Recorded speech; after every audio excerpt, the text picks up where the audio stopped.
ওম শান্তি। ওম শান্তি। ওম শান্তি।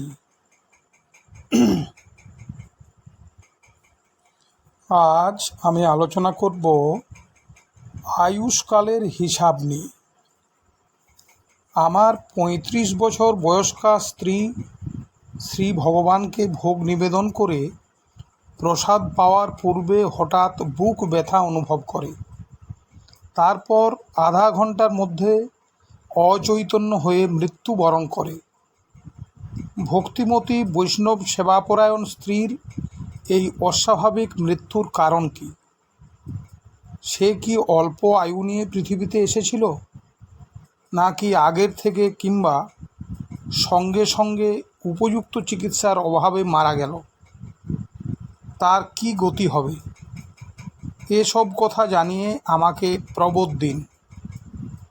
সদাচারী ব্যক্তির স্বাভাবিকভাবেই মৃত্যু হয়, পাপাচারীদের অস্বাভাবিকভাবে মৃত্যু হয়।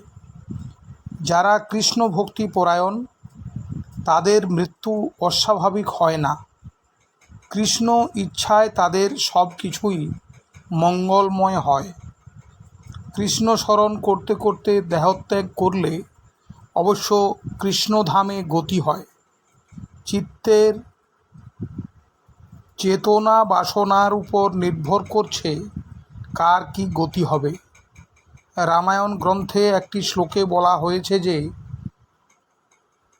কেউ ব্যাধিতে মরে, কেউ বৃদ্ধাবস্থায় মরে, কিন্তু আসল কথা হলো আয়ুষ্কালের মেয়াদ শেষ হয়েছে বলেই মৃত্যু ঘটে।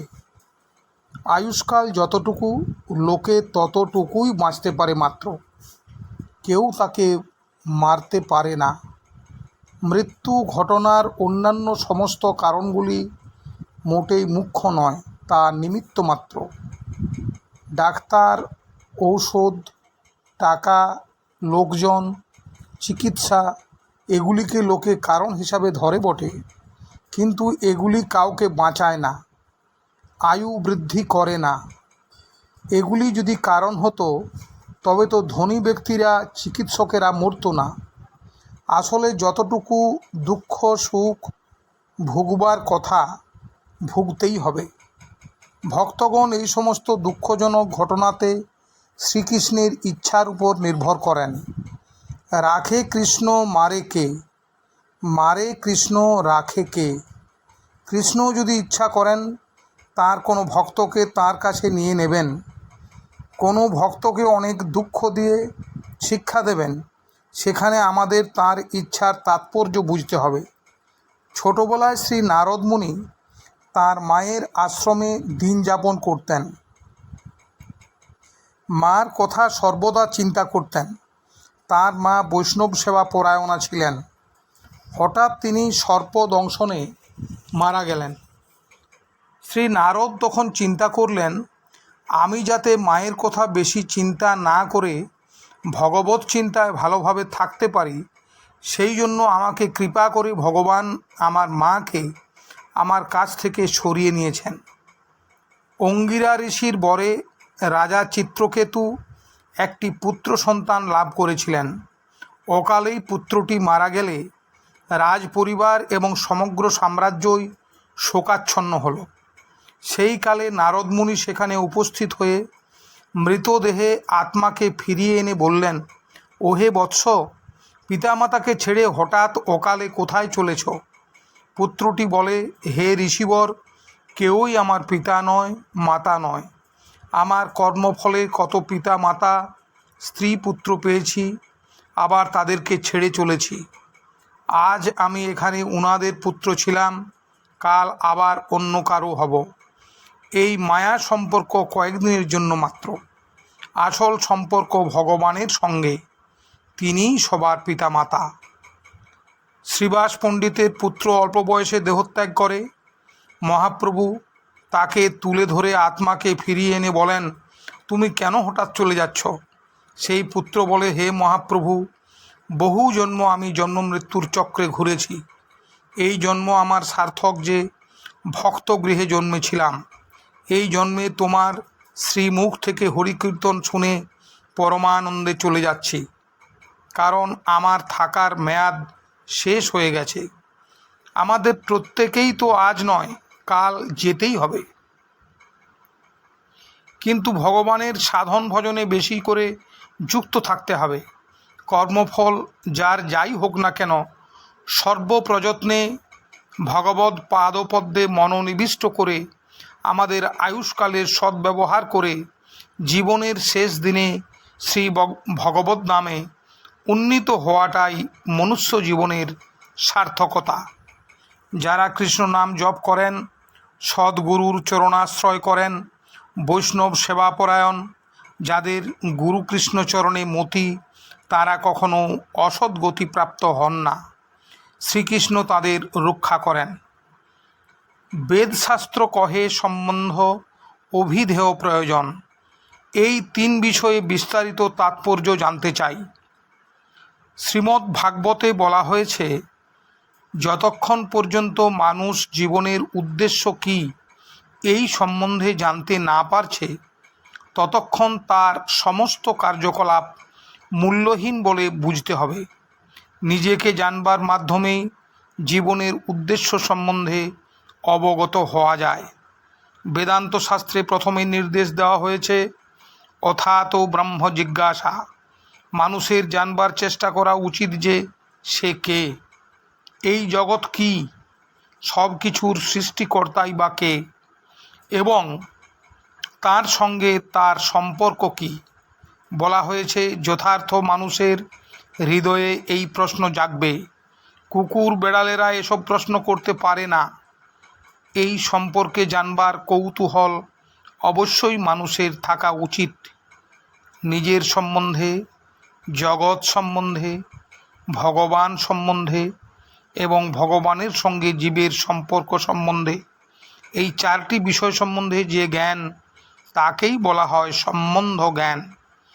জিজ্ঞাসু চিত্তে বেদ শাস্ত্রাদি থেকে আমরা জানতে পারব যে জীব হচ্ছে ভগবানের অনুসদৃশ চিৎকণা। ভগবান হচ্ছেন জগতের কারণ এবং এই দৃশ্যমান জগৎটি ভগবানের চিৎ জগতের ছায়া সদৃশ। আর জীবের সঙ্গে ভগবানের সম্পর্ক হচ্ছেন সেব্য সেবক সম্পর্ক। ভগবান হচ্ছেন একজন, তিনি শ্রীকৃষ্ণ।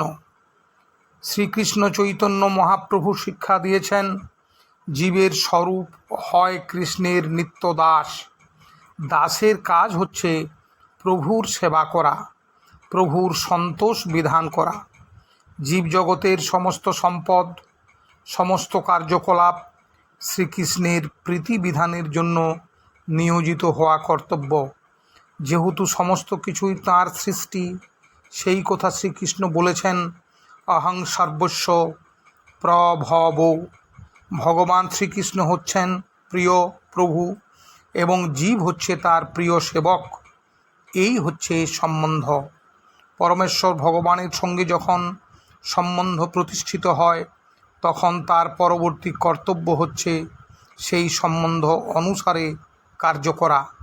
পারমার্থিক সদ্গুরুদেবের তত্ত্বাবধানে কৃষ্ণ ভক্তি অনুশীলন করার ফলে বদ্ধজীবের কলুষিত হৃদয় নির্মল হয় এবং তখন তিনি পরমেশ্বর ভগবানের সঙ্গে তার নিত্য সম্বন্ধ উপলব্ধি করতে পারেন।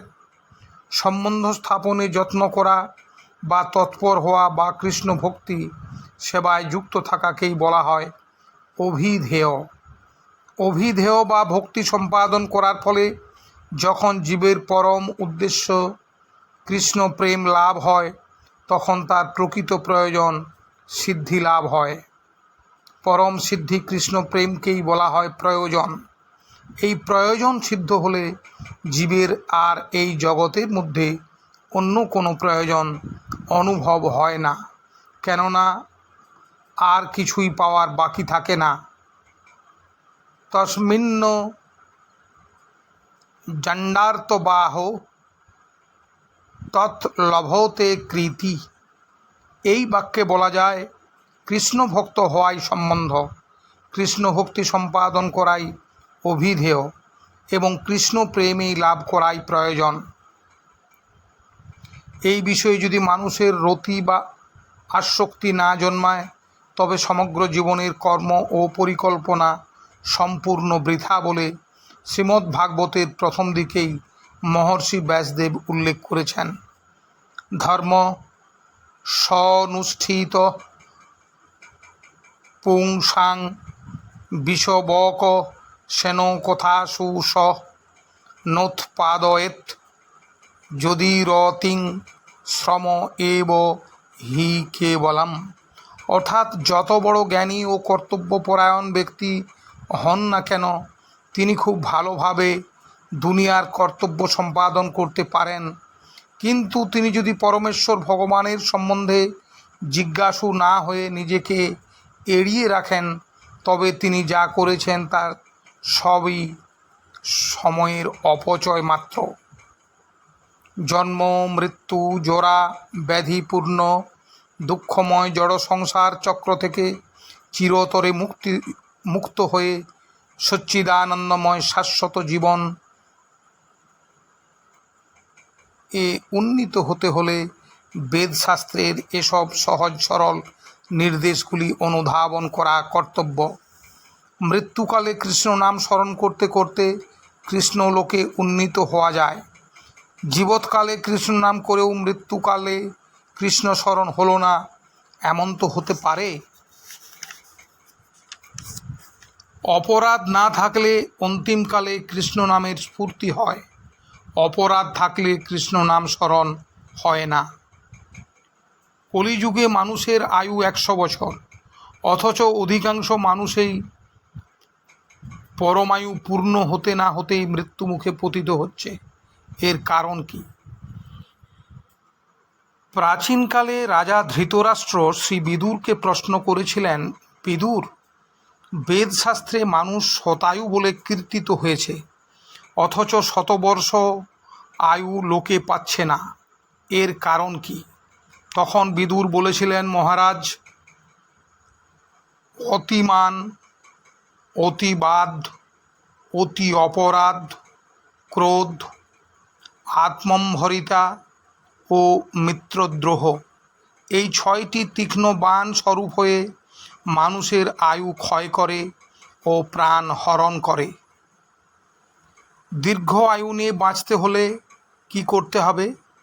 এই জগতে একই শরীরে দীর্ঘ আয়ু নিয়ে বাঁচতে হলে সবচেয়ে সহজ উপায় হচ্ছে বট বৃক্ষ হয়ে জন্ম নিতে হবে।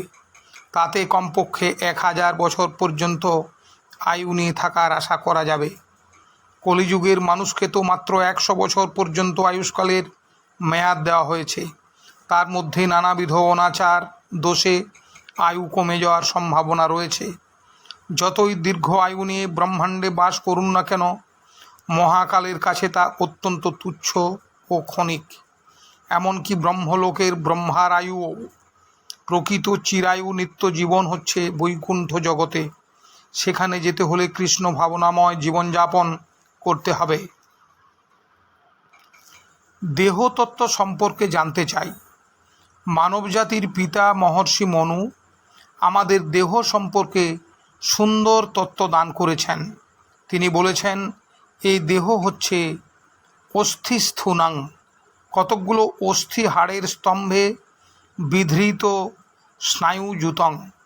জড়জাগতিক সুখ দুঃখ অনুভবের উদ্দেশ্যে স্নায়ুরূপ দড়ি দিয়ে বাঁধা মাংস শোণিত লেপনম, মাংস ও রক্ত দিয়ে প্রলেপ দেওয়া চর্মা বনদ্ধাং, চামড়া দিয়ে ঢাকা দুর্গন্ধিপূর্ণং মূত্র পুরীশয়, মূত্র ও বিষ্ঠা দিয়ে পূর্ণ দুর্গন্ধময় জরাশোক সমাবিষ্টং, জরাশোকে আক্রান্ত রোগায়তনম, নানা রকমের রোগের নিলয় আতুরম, ক্ষুধা পিপাসায় কাতর ধর্মবিশিষ্ট রাজস্বলম, কাম ক্রোধাদি রজোগণযুক্ত অনিত্যম, বেশি দিনের জন্য টেকসই নয় ক্ষণিক ভূতাব্যাসম, পঞ্চভূতের আবাসস্বরূপ ইমং ত্যাজেত, এই ধরনের জড়দেহের প্রতি মায়া ত্যাগ করা উচিত, ভোগ বাসনা পরিত্যাগ করা উচিত, যাতে পুনরায় এই রকম জড়দেহরূপ কারাগারে প্রবেশ করতে না হয় সেরকম প্রযত্ন করা কর্তব্য। শ্রীমদ্ভাগবতে বলা হয়েছে, বহু বহু জন্ম, গাছপালা, কীটপতঙ্গ, পশু পাখি জন্মের পর জীবাত্মা মনুষ্য দেহ লাভ করে। নৃদেহ মাদ্যাং সুলভং সুদুর্লভব। এই শ্রেষ্ঠ মনুষ্য দেহ অত্যন্ত দুর্লভ হলেও আমরা বর্তমানে তা লাভ করেছি। এই দেহ ধারণ করে জীব কৃষ্ণ ভক্তির অনুকূলে জীবনযাপন করার সুদুর্লভ সুযোগ লাভ করতে পারে। ময়ানুকূলেন জন্ম মৃত্যু জরা ব্যাধির দুঃখময় ভব সংসার সমুদ্র উত্তরণ করার পক্ষে মনুষ্যদেহ একটি উপযুক্ত নৌকা স্বরূপ। প্লবং সুকল্পং।